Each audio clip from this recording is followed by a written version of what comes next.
Anaheim 1. Wow, what a night as we welcome you to the SMX Insider post-race show from the season opener, both for the Monster Energy Supercross Championship and the SuperMotocross World Championship.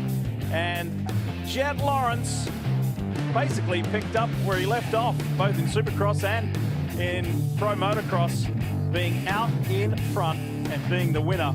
And in the 450 class, yep, another champ leading the way in Eli Tomac in what was just an incredible victory that we will talk a little bit more about throughout the course of this SMX Insider post-race show. Hi folks, Lee Diffie along with the GOAT, Ricky Carmichael. Hey, A1 is A1 is A1, but tonight was even more special. I'm going to tell you right now, that 450 main event was a doozy. A lot of fun to watch. And the my overall take from it all is if Eli Tomac spotted those guys, what he did, and still came back and won, they got their hands full. It's really just incredible. I keep waiting for the other shoe to drop with Eli Tomac, and it's not.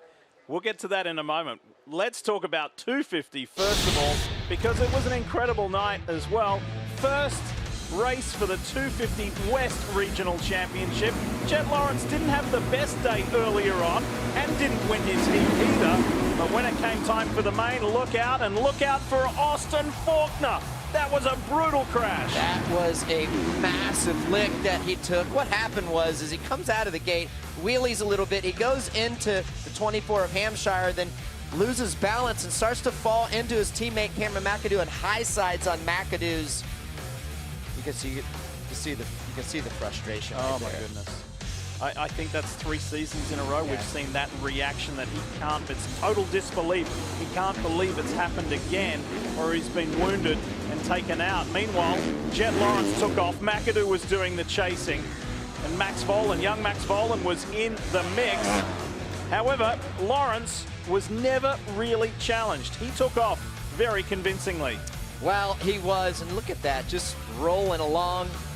Good race. Hampshire was just slowly picking away, and he said it after his race. This was the smartest main event that he's ever raced, that's going to be key. It was methodical. It was methodical, wasn't it? That's what you got to do. Yeah, really just didn't try and do too much too soon. And Cameron McAdoo said that he made too many mistakes and that he would like to tidy up on those. So we'll see about that. Meanwhile, multiple seconds out in front, and the love-hate relationship with Angel Stadium is over. Look at the exuberance and the relief. Jett Lawrence finally victorious in A1 at a venue that had stripped him of some potential glory in years gone by. And that's why that smile is from ear to ear. Who else stood out for you on this results page? Well, for me, Max Volan and Enzo Lopes. I think they rode extremely well. Max Volan looked great all day long, qualifying practice, his heat race, and the main event. Didn't have any oh no moments. Enzo Lopes showed us a lot of speed as well, so I was happy for Enzo Lopes against a stacked field. I'm going to give Mitchell Oldenburg a shout out. Yeah, him too. He had a really good ride as well. All right, so let's hear some post-race thoughts after the first one of the year in the 250 West. That is how you start the championship. Congratulations, Jett Lawrence. Look, it was a good ride for you. Got the whole shot, got out front, and you've won a lot of Supercrosses, you've won a lot of motocrosses and championships, yet when you go across the finish line, that's the happiest I've seen you in a long time. Are we cool with Anaheim? Are we good with this building now? Anaheim treated me very well today. They did awesome. Just from the gate drop, we ended up having a little malfunction with the start map on the heat race. I ended up revving too much and deactivating it, so that's on my behalf. But the boys sorted it out and made sure I didn't rev it too much. Got a mint start, and just kind of just rode my own race there and just make sure I make the least amount of mistakes, because it's so technical, it bites you fast. But no, I want to dedicate this win to Ken Block and all of his family. They're such a lovely family. I love those guys. I got to hang out with them quite a bit in Salt Lake City, so really bummed to hear this, but dedicate that win to them. So no, thank you so much. Thanks for everyone. Team was awesome. Crowd's great. So now Anaheim, we're even, we're good. Hopefully we can just keep it like this. Congratulations and good luck in the rest of 23. A most fitting tribute from young Jett Lawrence there for the late Ken Block. There's a couple of things to dissect here from that first 250 West main of this season. And the first is Austin Forkner, a rider who has won so many 250 main events. The championship has been elusive, but he was still one of the headline riders coming into this season. And we're talking about him in past tense, like, you know, he's not a contender anymore. We don't know what the injury status is, but this puts him in a very difficult position, to say the least. Well, you can see he comes out of the gate, gets a pretty good jump and wheelies a little bit, and he moves to the left. He tangles with RJ Hampshire and then immediately goes into the back wheel on high sides on the back of his teammate's rear wheel, Cameron McAdoo. And when he did that, he was going so fast, he was fully committed, and the bike just started to go to the right, and it was game over.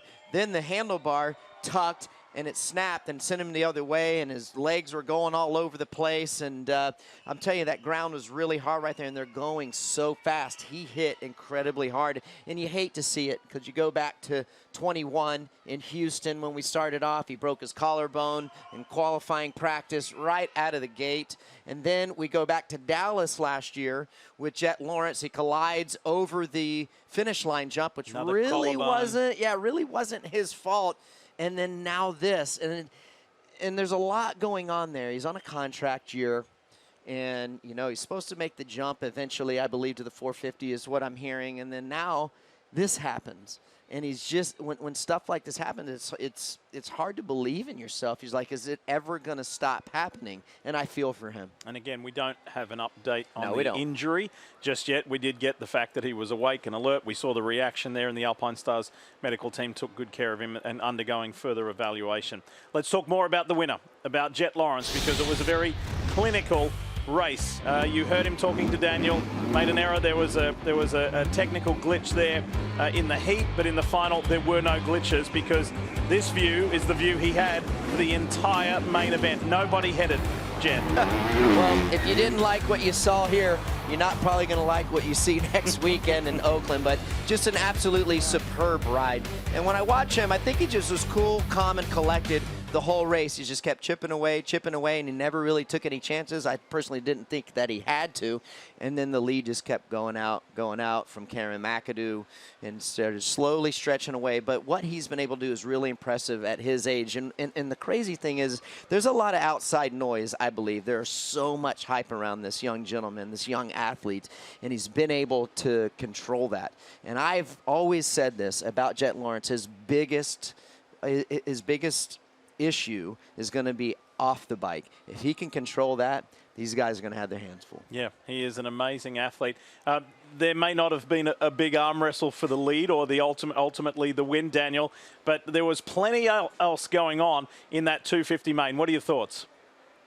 Well, yeah, Jett Lawrence was really impressive tonight, very mature in the main event, but it's the Austin Forkner story for me that crushes me, and I think crushes all the fans, and obviously crushes him and his team. I was looking forward to that Lawrence-Forkner battle, that rematch. We've been asking for it for years, and hopefully he's okay and get back in the fight like he did last year and grab a win. But Cameron McAdoo and RJ Hampshire were super impressive as well. They were very stable. These are two guys that ride a little on the edge and can have some issues from time to time, but both won heat races, both on the podium. So I think they're in this fight, but for Jett Lawrence, he's in a situation, guys, where I believe that he can manage this thing the way he wants to. He's got a little more ceiling than the rest of the field, and if he's smart in the main events and just gets through the rest of the day and puts it all together by the main event, they're in for a tough one. I also want to give one more shout out to Enzo Lopes too. The way he rode in qualifying in his heat and in that main event, that's super impressive for the Club MX Yamaha rider. Got to remember, he's not a factory rider.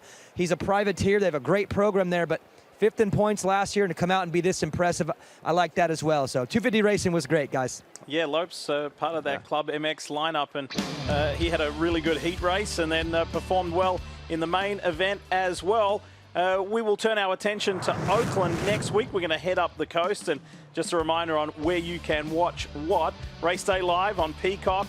The main program also live on Peacock, and then there'll be an encore presentation of the second round of the championship on the following day, on the 16th rather, on CNBC. So let's switch gears from 250 to 450.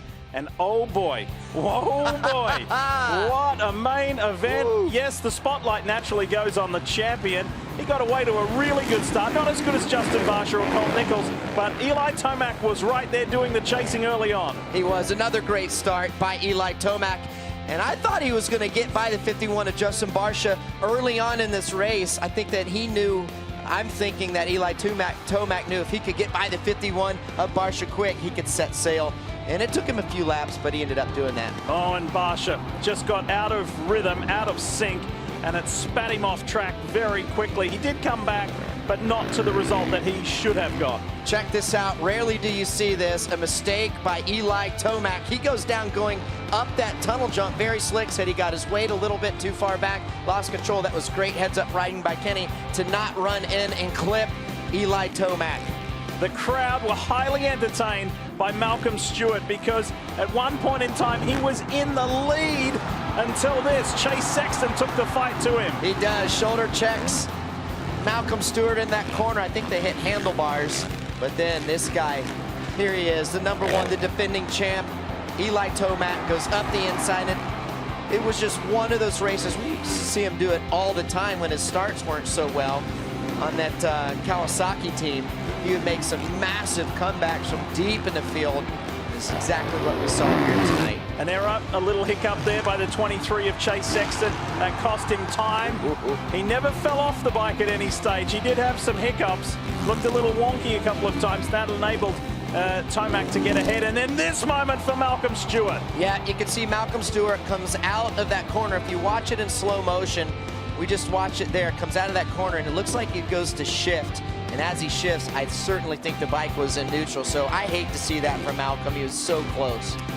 You have never seen Eli Tomac smile like he did tonight. His average finish at A1 was 10th up until the main event where he got his first A1 victory. He couldn't believe the fact that he crashed, got up, got back to the lead, and won. Well, I got to tell you, there's not much more that this guy can do in his career other than win this SMX World Championship. The results from A1. For the first time ever, you see Eli Tomac's name on top at this legendary season opener. That's special. Yep, absolutely. Notables, Dylan Ferrandis, incredible comeback. He had a horrible year last year. I want everyone to keep your eye on him if he can string together some good finishes. And Cooper Webb. Now, look at the 1 and 2, okay? Those two guys have won the championship the last 4 years, so keep your eye on Cooper Webb as well. And good run from Cole Nichols on his first ride on the Honda as well. Here's Will Christian. Thank you, Lee. And Ricky, you called it. Look at the smile on this guy here.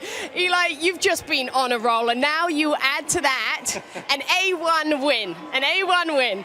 Unbelievable. And then in the style that you did it in there, at any point did you think, you know what, I'm going to settle, this is fine? Or could you just see it? Was it eye of the tiger stuff? I had so much going through my mind. At the beginning, I was so excited to get to the lead there, making a pass early, and then I went up the wall there, just got a little bit too far back with my weight, washed the front end out, and I'm just like, no way this is happening again. Thankfully, no one came over the top and clipped me. Was able to get back up. Everything was straight. My bars, my lever was good. And I just, I still felt good and kept charging. I saw the front of the pack. I knew I had a chance, and I got there. And I had so many things going through my mind. I'm like, no way did I throw this away, but so cool for us to get this. So thank you, Monster Energy Star, Yamaha. First A1. Thank you. Absolutely. Eli, before you go, you are now only 3 wins off our Ricky Carmichael there. Is that a goal that you set yourself in the season? Is that do you have to set that aside? Because, you got Ricky trembling in his boots now. I mean, anywhere in that area is very special. So right now, I'm going to say I'm focusing race by race and see where it takes us. It was a lot of fun to watch, Eli. Congratulations. Thanks so much. Is it fair to say, RC, that I think I know, but is it fair to say that you're not bothered by the fact that he may overtake you? Yeah. I saw your reaction when he beat your Daytona record, and you said, hey, props to him, he deserves it. So are you expecting him to surpass your win total? Yep, certainly, and I certainly hope he does it. I love watching history be made, and I think he has a great shot to pass James Stewart as well. That is most likely going to happen if he continues on this trend. And that was win number 45, by the way. Ricky has 48. And James Stewart is at 50. That's right. Really quickly, just on reflection from that main event, a number of guys said, I need to clean that up. I need to tidy that up. I can't make that. Like we saw Chase Sexton have just a couple of mistimings. Barsha mistimed. What do these guys need to do within the next week and the next couple of days before we get to Oakland? Yeah, guys that I think need to clean it up for sure. Obviously, the 51 of Justin Barsha. He's been in this league too long to be making those type of mistakes. This is uncharacteristic. That was random. Yeah, that was totally random. I think he'll get that worked out. Rarely do you see that happen from Eli Tomac, especially this stage. But this guy right here, he took one mistake, turned it into another one, and essentially lost the lead because of it. He has got to stop doing that, and always comes late in the race. And this was crazy to me. 21 of Jason Anderson. I felt like, he's better than that, but he had a rough day for sure. Not sure if he was overriding or what was happening. You know what? Simple mistake right there. Got deep into the race. Ooh, that was a close one. He almost got hit by Dylan Ferrandis, but hated to see Malcolm do that. So these guys, these little mistakes, especially Chase Sexton, I'm going to be hard on him because he's made these mistakes too many times. You can't do this at this level. If you do that, you're going to get caught up and you're going to get beat and you're not going to reach your true potential. The other stuff, these guys can work out. Maybe he learns from that because he didn't go down, though, like he did last year. So maybe he got given a little bit of a gift. He's going to learn from that, and we'll see next week in Oakland. Let's check in with Will Christian. Will, your thoughts on what was an epic 450 main? So much to unpack, wasn't there? You took your eyes off the track for even a second, you missed something. Unbelievable. I could see as well just the atmosphere, guys, down by the podium there. Clearly the racers enjoying that too. Everybody was watching, team, everyone congratulating each other. An amazing atmosphere, as A1 always is. But thoughts there on the 450 class. Ricky, I'm going to jump on your coattails a little bit where it comes to Dylan Ferrandis. I kind of had my eye on him anyway leading into this season, but the bike change over there at Monster Energy Yamaha Star Racing. What Eli did tonight, clearly it's something that's helping him. This is not holding him back. Traditionally, we see, Ricky, don't we, these bikes, there's an adjustment period. We saw Eli go through it at Kawasaki, and now his teammate Dylan Ferrandis is obviously on that new bike too. And when I spoke to the team about that and how he was adjusting with it, they said for him it was instantly something that he was happy with. They said he got on the bike and suddenly he was like, this is what I need for Supercross. He liked his outdoor setup on the Yamaha, but it wasn't quite there for Supercross, and this new bike for him instantly was. So what we saw today from him, like you said, a solid performance. Tighten a few things up, change a few things for him there. What are we going to see leading forward? Because, as you said, Ricky, through the broadcast there, we know that he has the potential. So it's going to be fascinating to watch that as it goes on. Cooper Webb, who knows what's going on there at KTM. What we saw tonight, a ton of orange at the top of the boards there in qualifying earlier on today. Again, bike adjustments. They have been working incredibly hard over there at Red Bull KTM, and it's starting to show. Put that together, of course, with the rest of Cooper Webb and his program being back at Old and all the work that he's putting in. It's incredibly hard to pick, isn't it? It's A1, incredibly hard to pick how the rest of the season's going, but I feel like it's probably even more confusing right now. I feel more confused in this spot after this A1 than I do normally. And normally I'll admit, yep, I'm not quite sure where the season's going. So we need a few more here to roll out, I think, before we can start to make a big picture of what's going to happen for the season. It was great to hear Cooper Webb say afterwards, I'm back. I am back. All right, so let's have a look at the schedule for you. We know that we're off to Oakland. We head up the coast for next weekend, and then San Diego before Anaheim 2 and the first Triple Crown, the first of 3 Triple Crowns of this year. Now remember, tonight doubled not only is the beginning of the Monster Energy Supercross season, but the first in the inaugural season of the SuperMotocross season. Season-long Supercross, Motocross, the playoffs to crown a world champion. What do the riders think of it? The SuperMotocross World Championship, I think, is the ultimate test. Who is the best dirt bike racer in the world? Not Supercross, not motocross, it's everything. Like, who's the absolute best? So it feels big, even though I haven't seen it yet, it feels big. Quite frankly, it's going to be crazy. I think it's going to help us all keep pushing longer into the year. To combine Supercross, motocross, and have playoffs, so to have both of them come together. It's been a long time coming. It gives us an opportunity to have a playoff, just like all the other major sports, really. There's a lot of money on the line. Everybody wants to be the first champion. it's a big one. Everybody will always remember the first one. I've been a bad boy since I was a young lad. Been by that way before I had a mustache. B-boy backpack with a mustache. Taking off like a rocket off a launch pad. I'm going up. We going up. Two different disciplines. Obviously, we're on the same dirt bike, but our setups are totally different suspension-wise. Supercross being indoor, more jumpy, more technical. You're banging bars, you're close to your rival, your competitors. A lot more bike skill, like knowing how to maneuver the bike down the backsides with some of the jumps and making sure that your timing is really good and hitting your marks every single lap. There's a point where if you start hanging it out too much, you're gonna get checked. And that checked is gonna be you getting, hitting the ground. You can have a little bit more of a ragged, on the edge style for motocross and typically get away with things a little easier. Hammer down, get sketchy, and just enjoy it like it's a sufferfest more outdoors. For the SuperMotocross Championship, it's definitely going to be a test to see who can put it all together. As long as you're into those top 20, it's kind of like it resets there for those final 3, the playoff rounds and the championship. I've been a bad boy since I was a young lad.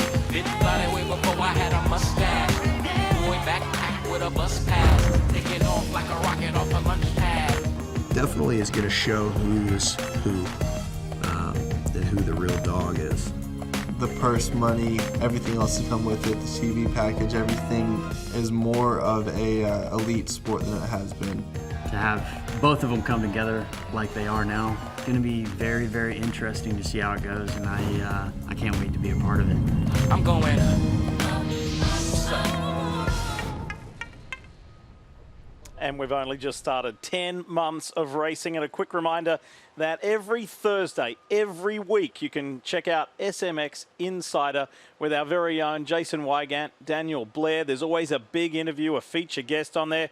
The king of the calculator, our statistical guru, Clinton Fowler, is on there, crunching the numbers and giving you stuff to look at. And that's every Thursday on supermotocross.com on the YouTube channel. Each and every Thursday. Okay, we need to look ahead to just a few days' time at Oakland. One of the big things there, before we get into any other thing, is that Mother Nature has been brutal on Northern California. The floods, these just the extreme weather.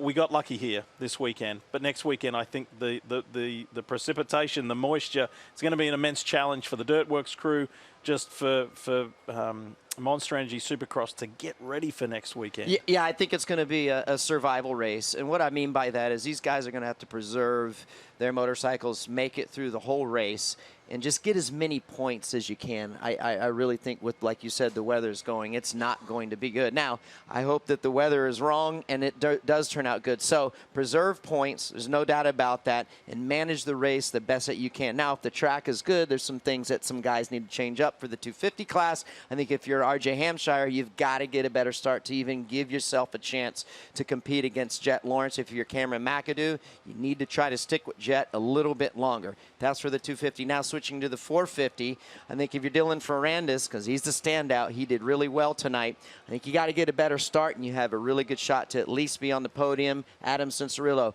be there. Get those laps in every single race. Jason Anderson, you got to stop making mistakes like you did today. He knows that. I don't need to tell him that. What about Roxon? We didn't really talk much about Roxon. First ride back on a Suzuki. A lot to take from tonight. Encouraging going into Oakland? Yeah, it was really encouraging. I mean, the guy can ride. He's extremely talented. He's a lot of fun to watch. And I think mentally he's in a great spot. So now I wonder how, if the conditions are good next weekend, how does he respond? I don't think he's going to freak out, but certainly he needs to keep the pressure on. He gets great starts, so that's a help. But an impressive ride by Ken Roczen, and he hasn't had a lot of time on that bike. I go back to that, and I think it's kind of an oversight. People don't realize that. He's only been riding it for a month. Yeah, exactly. So I think A1 has been everything we wanted it to be, and maybe even a little bit more, and it sure feels good to get the motor racing season going, the moto season going. There are some guys who are going to need the days to recover. They're going to be a little bit battered and bruised, and there are those who will ride the wave of momentum, the celebratory wave of momentum, like Jett Lawrence and Eli Tomac. A1, packed house, and it delivered. The SuperMotocross World Championship is officially underway.